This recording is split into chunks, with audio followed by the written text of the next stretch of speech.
Pozdravujem. Ocitol som sa v tomto skalnatom prostredí a nie úplnou náhodou, pretože toto je nová Škoda Scala. Toto je Chorvátsko, okolie Splitu a aj keď teda počasie príliš nevyšlo, nič mi to nebráni v tom zajazdiť si s novou dieselovou Scalou a vyskúšať, aké toto nové auto je. Poďme na to.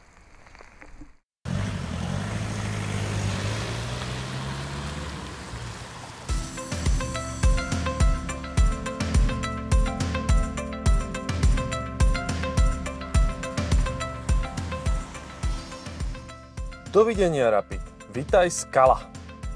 Scala je prvým autom značky Škoda nesúcim nové smerovanie dizajnu s názvom Simply Surprising, teda jednoducho prekvapivé.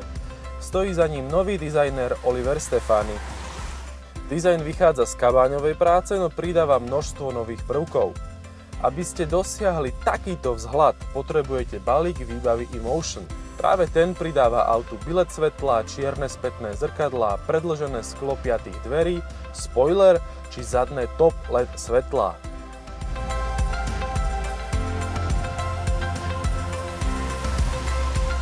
Práve s týmto balíkom vyzerá auto emotívne, originálne a oproti Rapidu tiež veľmi moderne. Kľúčom k dizajnu sú ale farby laky.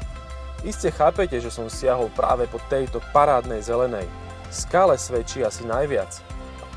Aj v tomto mizernom počasí. Po daždi ale vždy vyjde slnko a pri mori je to celkom rýchle. Naftový motor s výkonom 115 koní nie je taký veselý a točivý ako 1 liter, ani taký dynamický ako 1.5 TSI. Jeho devízou je ťažná sila a nízka spotreba. Predbiehanie na serpentínach zvládal. Diaľnica či pokojné voľné cesty sa mu páčia najviac. Čo ma prekvapilo, aj s nafťákom to auto jazdí naozaj dobre. Ak si odmyslím Octaviu RS, toto jazdí zo všetkých Škodoviek najlepšie.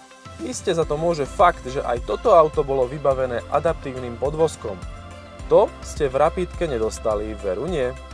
S adaptívnym podvozkom je aj v komfortnom nastavení Scala tvrdšia a ostrejšia ako so základnými tlmičmi. V športe sa minimalizujú náklony a chuť do zákrutky, stabilita je veľmi slušná. Môže za to dlhší rázvor a tiež veľká snaha konštruktérov urobiť to auto emotívnejšie. Za dobrý pocit za volantom môže aj lepší posed. Sedadlo možno dať celkom nízko, zaujme solidne dlhý sedák. I kulisa prevodovky sa mi zdala lepšia, rovnako tak odhlučnenie. Scala poteší výberom materiálov v interiéri, kvalitou spracovania a tiež množstvom doplnkovej výbavy vrátane nových asistenčných systémov. Auto má výborne urobenú kontrolu mŕtvych uhlov. Žiadne hlúposti, ale takéto blikajúce svetielko. Najväčšou silou auta je pre Škodovku tradične priestor. Najmä vzadu a v kufri je obdivuhodne veľa miesta aj pre dlhších a aj pre tých, ktorí sa k moru nevedia zbaliť. To bude zatiaľ všetko. Prvé dojmy sú dobré, uvidíme, čo spraví redakčný test.